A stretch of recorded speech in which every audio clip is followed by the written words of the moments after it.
অবশেষে জানা গেল এবারে জাতীয় নির্বাচনে ভোট দেওয়া হলো না বরেণ্য পরিচালক কাজী হায়াতের। তিনি আফসোসের সঙ্গে জানান, যেদিন আপনারা ভোট দিবেন সেদিন হয়তো আমি নিউ ইয়র্কে অপারেশন টেবিলে থাকব। শনিবার দিবাগত রাত 10টায় যুক্তরাষ্ট্রের উদ্দেশ্যে রওনা দেন তিনি।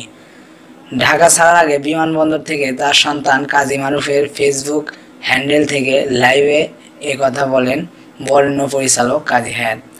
ভিডিও বার্তায় কাজী হায়াত বলেন, জানি না চিকিৎসা কেমন হবে, তবে এই রোগের কথা আমি বা আমার আত্মীয় স্বজন নিকট শুনিনি। সেটা হচ্ছে আমার ঘাড়ের রক্ত চলাচলে যে রক্তটি আছে সেটি ব্লক হয়ে গেছে, মাথায় যে রক্ত চলাচলের রাস্তা সেটিও ব্লক হয়ে গেছে। বাংলাদেশে এর চিকিৎসা হয় না, দোয়া করবেন আমি যেন ভালোভাবে ফিরে আসি। তিনি বলেন, প্রিয় দেশবাসী এবং আমার ভক্তবৃন্দ, আমি জানি সারা দেশে আমার অসংখ্য ভক্ত ছড়িয়ে আছে। আমাকে যারা ভালোবাসেন, যারা আমার শুভকামনা চান, অনেকে তো ফোনেও কানেক্ট করেন।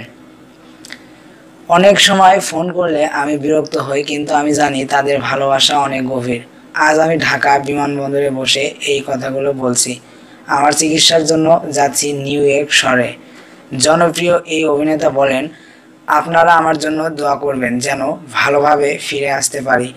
দেশের জন্য দোয়া করবেন, যে দেশের জন্য আমি মুক্তিযুদ্ধ করেছি, যে দেশকে আমি ভালোবাসি, যে দেশের কথা আমি সিনেমার সবসময় বলেছি, যে দেশের ক্ষত চিহ্নগুলো তুলে ধরার চেষ্টা করেছি প্রতিটি সিনেমায়। তিনি আরও বলেন, আমি আপনাদের মাঝে বেঁচে থাকতে চাই আরও অনেক দিন। আমার স্বপ্ন আমি আবার আপনাদের মাঝে ফিরে আসব, আবার বাংলাদেশের মাটিতে এসে বলবো পদ্মা সেতু নিয়ে আমার গ্রামের বাড়ি যাব। সদ্য প্রয়াত নির্মাতা আমজাদ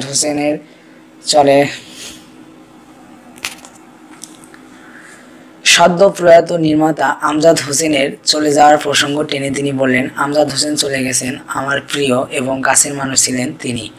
তার আত্মার মাগফিরাতের কামনা করছি। দীর্ঘ কয়েক বছর ধরে হার্ট ও শরীরের বিভিন্ন অসুখে ভুগছেন গুণী নির্মাতা কাজী হায়াত। মাঝখানে চিকিৎসার কারণে নিউ ইয়র্কের মাউন্ট সিনাই হাসপাতালে ভর্তি ছিলেন। তার শারীরিক অবস্থা আরও খারাপ হওয়ায় ফের রওনা দিলেন যুক্তরাষ্ট্রে। এদিকে জানা গেল হঠাৎ অসুস্থ হয়ে পড়লেন জনপ্রিয় নায়ক মিঠুন চক্রবর্তী। পিঠের ব্যথায় কাবু অভিনেতাকে নিয়ে ইতিমধ্যে লস এঞ্জেলসে পাড়ি দিয়েছেন তার পরিবারের লোকেরা।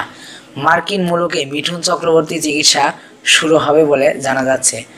সর্বভারতীয় সংবাদ মাধ্যমে প্রকাশিত খবর অনুযায়ী বেশ কয়েক বছর ধরেই পিঠের ব্যথায় কাবু বলিউডের ডিস্কো ড্যান্সার। চিকিৎসাও চলছিল, কিন্তু এবার ব্যথা বাড়াবাড়ি পর্যায়ে পৌঁছলে চিকিৎসার জন্য তাকে নিয়ে মার্কিন মুলুকে পাড়ি দেয় চক্রবর্তী পরিবার। বলিউড অভিনেতার ছেলে বৌমা আপাতত তার সঙ্গে রয়েছেন বলে খবর। লস এঞ্জেলসের হাসপাতালে আপাতত ভর্তি রয়েছেন মিঠুন, সেখানে চলছে তার চিকিৎসা।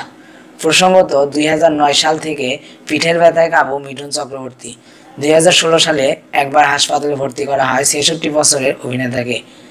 ওই ঘটনার পর প্রায় 2 বছরের মাথায় ফের অসুস্থ হয়ে পড়লেন মিঠুন চক্রবর্তীর পাশাপাশি প্রচণ্ড শীতে অসুস্থ হয়ে পড়েন বলিউডের বর্ষিয়ান অভিনেতা কাদের খানও। চিকিৎসার জন্য হাসপাতালে ভর্তি করার পর থেকেই কথা বন্ধ করে দিয়েছিলেন বলিউড অভিনেতা। নিউমোনিয়া, শ্বাসকষ্ট সহ তার শরীরে বার্ধক্যজনিত বেশ কিছু সমস্যা ধরা পড়েছে, ফলে ক্রমশ খারাপ হতে শুরু করেছে বলিউড অভিনেতার শারীরিক অবস্থা। কাদের খান কেমন আছেন সে খবরাখবর দেওয়ার জন্য এই মুহূর্তে হাসপাতালে রয়েছেন তার ছেলে সরফরাজ।